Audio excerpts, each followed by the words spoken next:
Welcome to today's edition of the show podcast.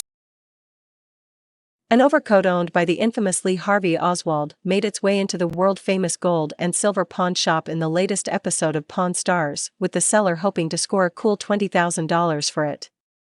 Sadly for the seller, Rick Harrison let the coat walk out of the store since it was owned by and therefore associated with someone accused of a heinous crime, and he wouldn't be able to sell it to anyone else.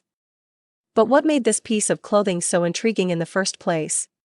In the episode, Rick mentions that Oswald is part of one of the biggest conspiracy theories in the world, and certainly within the U.S.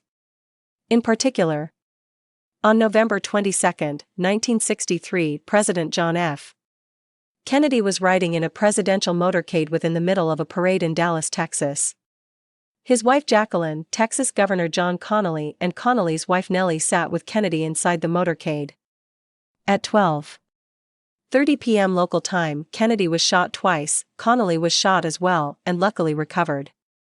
Oswald, a former United States Marine who allegedly already tried assassinating other United States political figures, was arrested the same day for the crime, though he insisted that he had been framed. However, before he could be taken to trial, Oswald was murdered in police custody.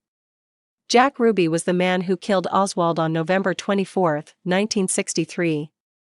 He had ties to the mob and apparently acted out of outrage in the murder of Oswald, according to biography.com.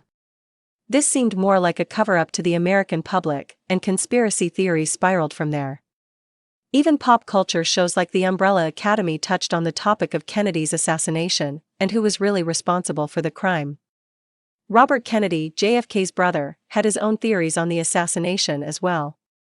Following his death, several articles of Oswald's wardrobe were pawned off, but the overcoat featured on Pawn Stars was special because of Oswald's personal life. How Rick knew the Lee Harvey Oswald overcoat was legit is stated on the show. Oswald wasn't one to have a lot of pictures taken. Let's be honest. He lived from 1939 to 1963, and pictures just weren't as abundant as they are now that everyone has a camera in their phone in their pocket.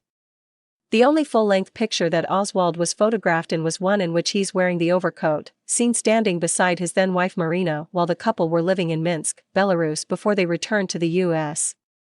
in June 1962.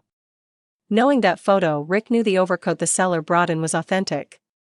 While the overcoat isn't the only piece of Oswald's clothing that's on the market, it sets itself apart because Oswald was actually photographed in it.